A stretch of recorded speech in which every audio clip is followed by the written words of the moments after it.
Are you facing a crisis in your life or business? It's time to steer yourself in the right direction through the real experiences, passion, and courage of our guests. We're taking the helm with your host, Lynn McLaughlin. Hello to you and welcome. I am back from the most amazing week on the east coast of Canada where my oldest son Shane wed his fiancée Abby. It was such a beautiful day. I don't remember a time when my family was so connected, felt so much love, so much happiness. It really was so beautiful in so many ways. They're off on their honeymoon and I hope really chilling. When you see two people look into each other's eyes the way they did over and over and over on June 18th, well, I'll just tell you, I didn't have any Kleenex with me, but someone behind me gave me some.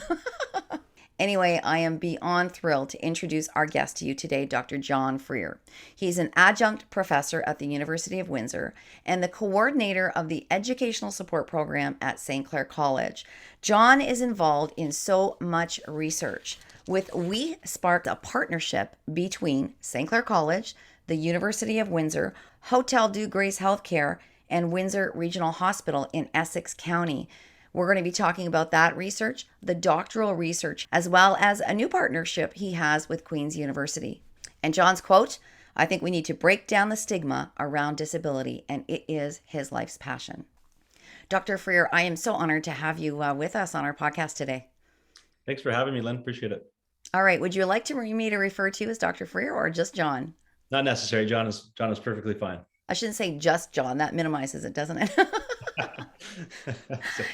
Well, John and I have known each other for, quite a long time in a professional capacity and really gotten to know each other personally and professionally, I'd say, over the last 4 years. So we're just going to have a general conversation today about disabilities, changing the lens, helping people reconsider the way that we think, the way we act, lots of things we're going to be talking about today. But John, let's go back to where this all started for you. And I realize it wasn't a moment in time maybe, but over a period of years.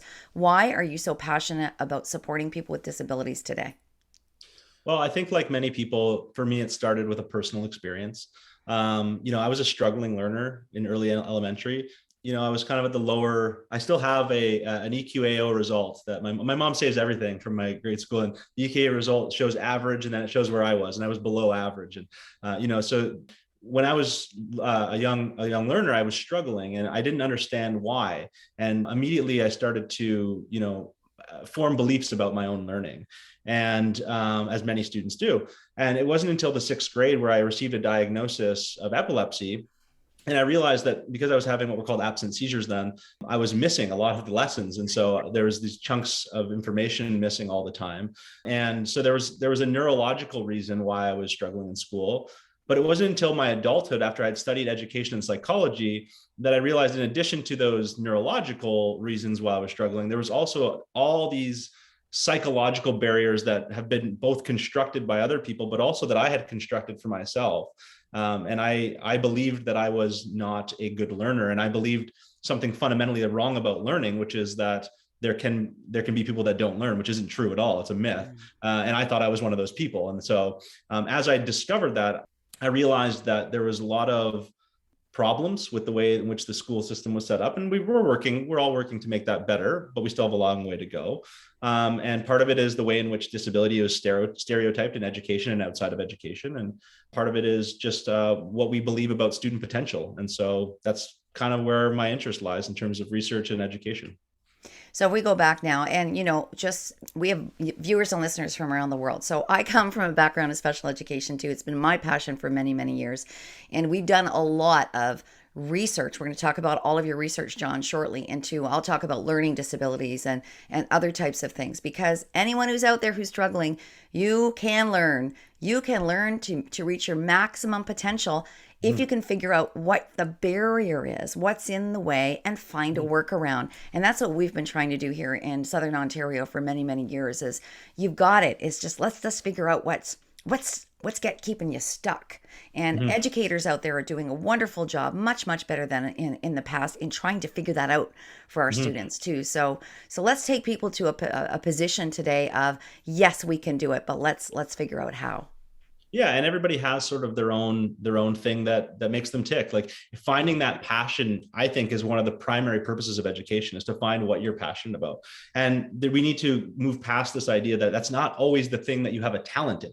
And it's okay if you don't come to be good at something right away. And it's about failing forward and mastery learning. Like we know these terminologies like mastery learning, but the extent to which we actually implement a fail-safe environment for students could certainly be improved, or at least could have been when I was in school. What would a fail-safe environment look like in a classroom? So I think one of the biggest problems in our classrooms today is that we still have a model of education where there's someone at the front and there's this implicit and explicit expectation that that person has all the answers, and to have the answers is correct, and to not have the answers is incorrect. And we grade people, and we put them on levels in Ontario, and some of those things are important for tracking progress, but it really should be more about that the progress, the process focus rather than the product focus. And students are afraid to fail. They think it says something about their character and their intelligence and these things. And really what we should be encouraging students is, if you failed, that means that you had the confidence to try, which is a prerequisite for anything. And that's great. That's good. And if you failed, it's not a bad thing. It's actually a learning opportunity. So then what did we learn from that failure? And how can we improve in the future? Combine that with, working in the zone of proximal development, as we describe in education, which is simply the idea that students need to be in a place where they can reach for something that is obtainable. Right. So it's a teacher's job and a student's job and a parent's job to identify those opportunities. But if you take that all together, you can really provide a space for students where they can experience success and experience confidence boosting, but not in some false, like, build self-esteem kind of way, but in like this, which is important, but it's not really the point. It's more, just technically that's where their learning space is, and they're improving. And so that those things I think are really, really important for setting up an environment to be fail safe, for lack of a better word. And it's huge when you actually think about the systemic barriers. In Ontario, for example, we still have, if you're a certain age, you start at this grade level. It's September to June, and then you move forward. And when children have gaps, those gaps are increasing, especially in things like math, right? And we have a language arts, I'm just going to call it out here. We have a language arts curriculum from 2014 here, still in Ontario. So, I mean, come on, we're not moving with the times when it comes to that. And that we can get into all the politics and everything that makes it more muddy. Right. And then we move into high school and we're taking 4 courses a day and, all of those kinds of things now. But there have been some things that have really changed in I would say the last 10 years, John, that are awesome. Ontario Youth Apprenticeship Program, one example. Specialist high school majors, which gives students, when they're moving into grade 11 and 12, other options towards the world of work. Volunteerism, all of those kinds of things, to find a place where they can be successful, right? I'm just throwing those things out there because I want everyone, we're not saying we're stuck, everyone. We're just saying we still have a long way to go.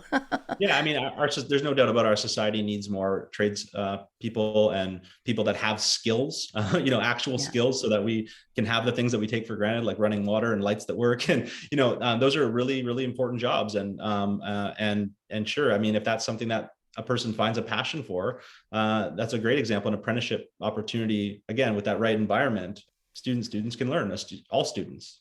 Well, and so I'm going to flip it back to you now, because even though you had those challenges as a child, you are an academic. You're an adjunct professor at the University of Windsor. You're the coordinator of the educational support program at Clair College, and you are doing copious amounts of research in spite of those struggles as a child. So you are, oh my gosh, a role model for so many people, John. I hope you realize that. Oh, thank you. That's it's been a journey, but I do feel it's my obligation to now tell people what I learned from my experience and hopefully ground that in some empirical data. Okay, and the educational support program, just so that we put a context in it for people who are listening from outside of Essex County, is providing a program for educational assistance. We'll call it that word, although it's called different things in different places, to support people with needs. So it's all in one blanket. I want to jump over to WeSparks and the work that's being done locally. It's really very, very unique with a whole partnership. Yeah, WeSpark Health Insitute is a great new initiative in which they've developed a basically a community of researchers that are interested in doing health-related research, and they have grant opportunities for researchers sometimes that have applied for some bigger tri-council, SSHRC, NSERC type of grants through the federal government, maybe haven't been successful. Then you can apply to these smaller grants, or they also have this thing called an Igniting Discovery Grant, which is sort of a new research idea, something that needs to get sort of some kickstart funding or seed funding, if you will. And I was lucky enough to get a Igniting Discovery grant last year, I think it was. Yeah, it's been extended because of COVID, and the years are all blending together, of course. But yeah, so that research project basically was looking at attitudes towards disability, which is another interest of mine in terms of research. I would say that's probably the primary research program is anti-ableism education, disability studies and education, looking at how students develop preconceived notions about disability and what we can do as educators to expose them to more diverse understandings and more progressive understandings of disability, and help to break down that invisible barrier. So, okay, we haven't talked about this in advance, but this was a big bone of contention, I guess, for me when I was in my previous roles as an educator, as a principal, as a vice principal, as a superintendent, is when we look at the definition of inclusiveness, right? Every board makes their own decision. That's right.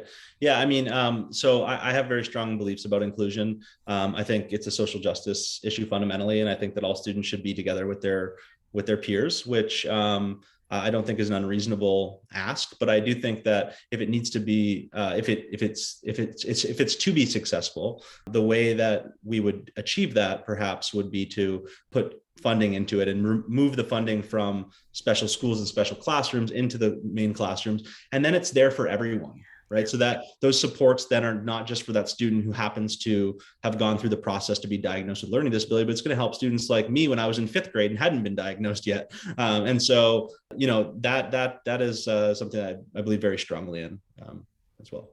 But I have to say it and dent here, because I was in a role that supported those partially and fully self-contained classrooms. Yeah, no, I think it's definitely achievable. I think we'll see it in my career time. I'm a new scholar in the field. I've got many years ahead of me. I think we're going to see Ontario move to a fully inclusive model. But like many transitions we've seen since 1980, when Bill 82 was passed, which basically allowed students with disabilities to first come into their neighborhood schools, which that's only 42 years ago.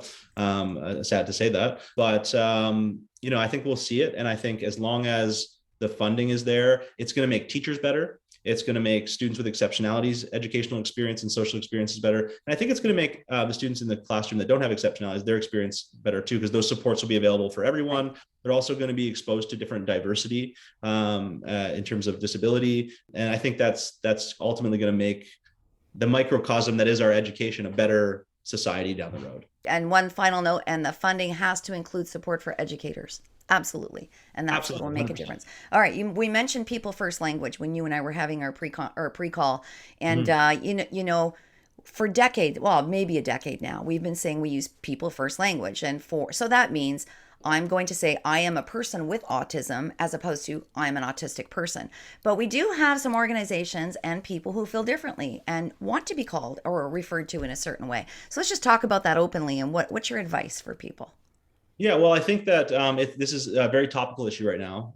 People are expressing their wishes, and I think we should operate out of a position of respect. If someone makes their wishes known, then we should, I don't see a reason not to oblige and refer to someone the way they want to be referred to. There is sort of a contention between person first language and exceptionality first language, and this is something that we see worldwide. I mean, in different parts of the world, they've been on exceptionality first language for a long time. Here in North America, we've been on person first language for the last couple of decades, and there are generations of educators and people who have been taught that's the proper way to refer to a person with exceptionality. I think that we need to figure it out. It's important that we have a common language so that we can get to the language is really important, but I think if we can agree on a language, then we can move on to some of the other barriers that need to be addressed. But, there's an old mantra in disability rights that's nothing about us without us. And so my default is to ask a person who has that lived experience, but also recognizing that everyone is an individual, and two people with the same exceptionality might have two very different experiences and two very different opinions. So I think it's just like anything, just treating people as individuals. Awesome. Okay, nice way to explain it. It's time to take a short break. When a child is feeling worried or scared, do they have the tools they need to make positive decisions? The Power of Thought children's book series is what you've been looking for. The children on the planet Tezra cannot hide their emotions because they haven't learned how to control them yet. I Have Choices, the first book in the series, begins with a conflict that every child can relate to and teaches an evidence-based strategy that adults can model for everyday use. Children will learn in a fun way how to problem solve and find positive solutions to everyday situations. The Power of Thought children's book series has been developed alongside clinicians, educators, and parents to use as a proactive resource in teaching children emotional literacy. We're Tasmanians who hover and live on a planet made of crystals. Join us and have some fun. You can become an alien too. Read this imaginary, fun, and practical book to your child, your grandchild, or to your students so they can start practicing the strategy of I Have Choices right away. Check it out at lynnmclaughlin.com under the Books tab. Now let's get back to our guest. All right, I want to jump over now to your doctorate research. We got to talk research because that's what brings us forward, right? Absolutely. So for my doctoral dissertation, I was really interested in finding out what types of attitudes students have towards the concept of disability.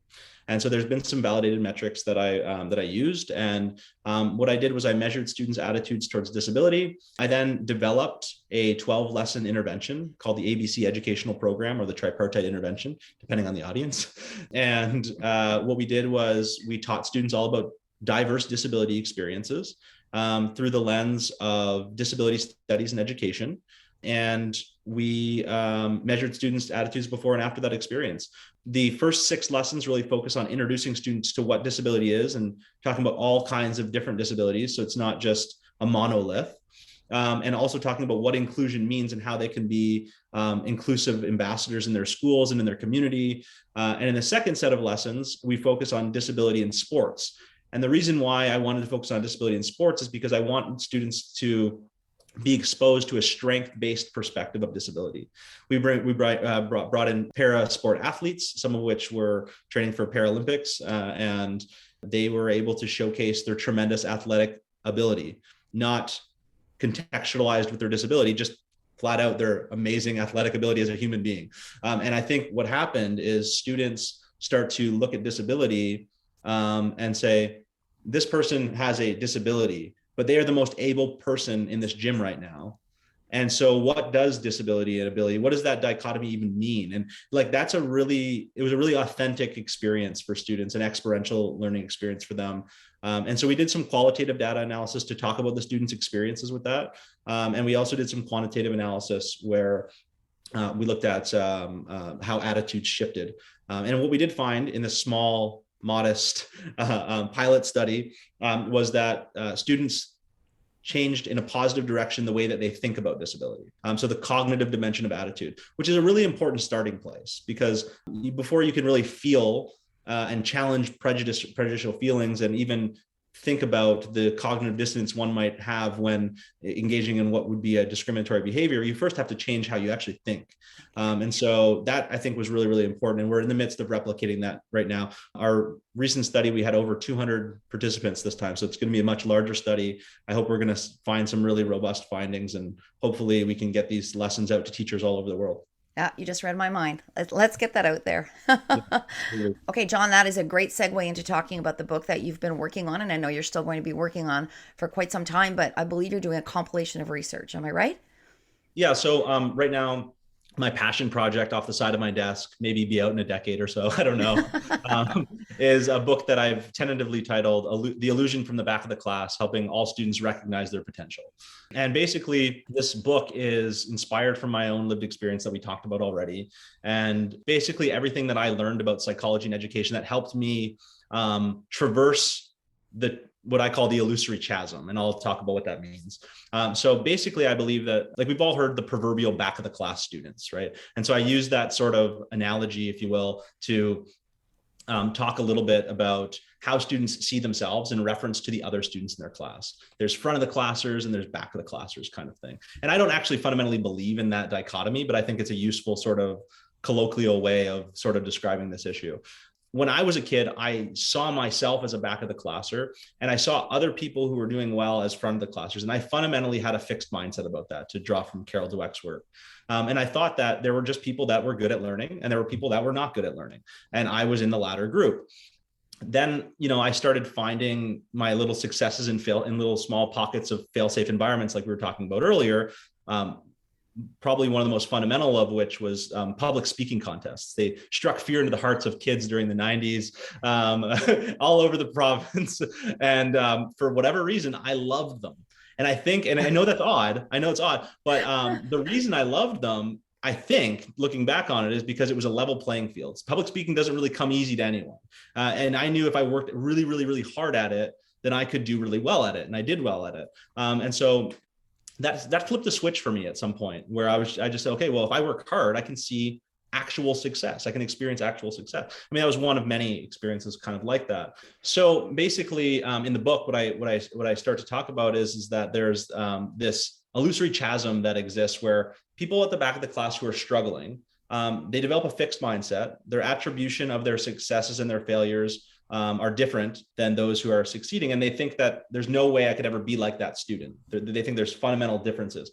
And actually, it's an illusion. And I have this artist who's agreed to let me put his art in the book, who does street art. And he has this beautiful street art where it looks like there's this huge drop off, but it's not. And if you look at it at a different angle, it's just flat and you can just walk across it.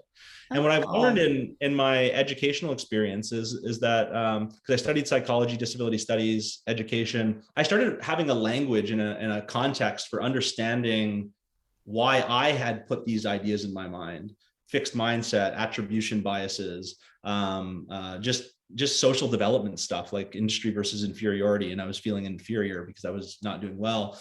And so that whole illusory chasm piece, it describes a phenomenon that I think many students experience, where they just think that they can never be a student who learns. And it's such a myth and a problem in our society. And then after I describe that in chapter 1 and chapter 2, I talk about the greatest wasted human resource. And I think it's human potential. We have all these kids, all these people that live a whole life. I feel so blessed to have figured that out for myself, because I was able to then find my potential. But there's so many people that I've interacted with who tell me, well, I'm not very smart, or I can't read good. Like, I have a family member in my family that I mentioned to you before in our preliminary meetings that, even to this day, they'll open a card, and if it has more than, 20 words, they don't want to read it in front of people, because at some point when they were a kid, someone told them they couldn't read good. And it's like, that person is brilliant and I respect them. And I think that they're really bright, but they don't think they're bright. And I think that is a problem. I think there's a lot of people that don't ever find their potential. They don't ever find their passion because they're very busy believing a lie they were told by teachers, sometimes parents, unfortunately. But most importantly, the voice that's most important is the one that you hear all the time as your own. Yeah. And so, that's something that I'm really passionate about. And in this book, I want to explore ways in which students and parents and teachers can support students to recognizing their own potential. Because it's not about finding your potential, it's about recognizing, because it's already there. Potential literally comes from the words, what is within you. And educate comes from the word educe, which means to bring out what is within. So it is literally a teacher's job to help them bring out their potential. And the mistake we make is we think that some students have more potential than others because they have a behavioral issue, or they have a learning disability, or they have family issues going, whatever it is. And that's a fundamental problem with the way in which we approach learning. And I think that it needs to be addressed if we want to really make a big difference in society. Because you know what, maybe that kid who didn't think they could read well would have been working on the cure to cancer. We just don't know what we're missing out on. Absolutely. Oh, I can't wait to read your book. I look forward to what action is going to be taken as a result of the Human Rights Commission's Right to Read report. That's going to be huge.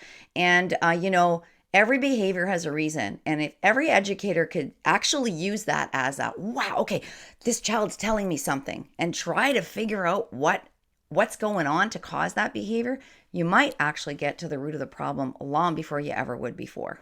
Every behavior has a purpose. And okay, we can go on and on and on, but you know that. And this is part of what we do at the Educational Support Program at St. Clair College, is helping our future support workers understand really how to best take people to their full potential, which is what we've been talking about this entire conversation, John.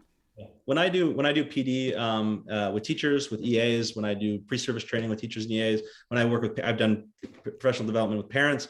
One of the first things I usually say when we talk about behavior is there is no bad kids. There's bad behavior. There's bad situations. There's unfortunate circumstances. There's no bad kids. And I think the same is true of learning. And that might be maybe more controversial, but I think that there are no students who can't learn. And it shouldn't be a controversial opinion, but I think unfortunately it is. I think that there's no student that can't learn. Students learn in different ways. They need different supports. And it is our job to work with those students and support them. I mean, I always joke that the students who are really, really successful, they're probably going to be successful with almost any teacher. It's the students that you really earn your paycheck, where you have to figure out a novel and innovative way to get through to them. And, in the book, I talk a little bit about, you might not see those changes right away. I remember I had a teacher in high school who used to hand back my work and say, "You're capable of more. You're capable of more." He'd always write that on my papers. And I was a high school. I wasn't someone who could learn. That's what I believed. So I didn't pay much attention to it. But when I finally found myself in university with imposter syndrome like crazy, because I was told my whole life I didn't belong there, I just kept telling myself, "You're capable of more." And it was his voice telling me that. So I don't think teachers realize how much power they actually hold. And so we talk about things like the Pygmalion effect in the book, where it's, talking about a teacher's expectations and how those expectations actually turn into prophecies. We talk about self-fulfilling prophecies. There's a whole bunch of psychological things that are applicable, I think, to teachers, parents, and students. One individual person can have an effect on someone's life. Yeah. Their whole life, right? Yeah. One statement, one moment in time. And boy, if we could just take a step back at the end of this conversation and have every single person reflect on that.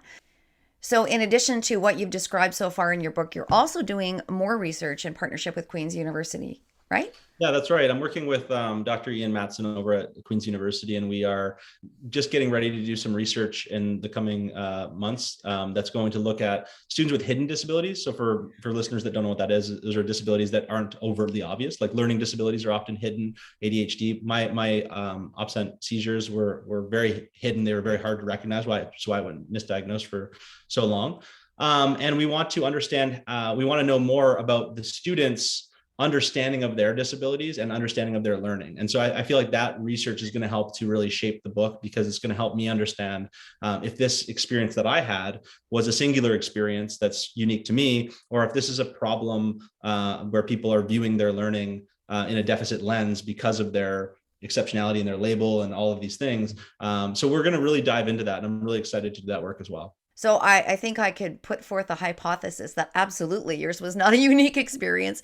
It's probably the more common experience. So we'll see the results, but I think we're going to be confirming that for sure. Yeah, I think you're probably right about that. We always try to couch our expectations in research and look at it objectively. But yeah, I think, that's definitely part of the consideration as we move forward with the study.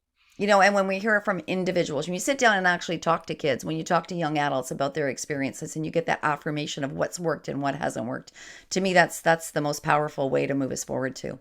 Absolutely. Yeah. Well, anybody who has any questions, check out John's research. Where can we find it?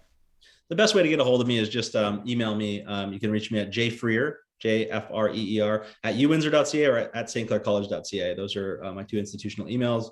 I have a Google Scholar page, so if people want to read the research, they can check it out there, or on ResearchGate if you search me. It's fabulous. And if you're working in an organization where there's systemic barriers, start to identify what those barriers are and then put in baby steps, if you have to, action plans to make that change. It Absolutely. Isn't going to happen overnight, but it is possible. Let's do it. Absolutely. And so I would just end, I guess, by saying, thank you very much, first of all, for having me on. It was really nice to be able to chat about these things. But one thing I've just challenged listeners to think about is that disability is a diverse experience, not among groups, but within their group. And so we talked about that a little bit with person first language. Expose children to that. They need to be exposed to the idea that everyone individually is unique, and I think we'll be a lot better for it. You are brilliant, and I thank you for joining us today. Thanks, Lynn. Appreciate it. Now, if you're a mom like I am, even though my kids are adults, and you are frustrated with asking your children to do the same thing over and over and over again, and you feel like you're talking to a brick wall, hang up your coat when you get home from school, just as one example.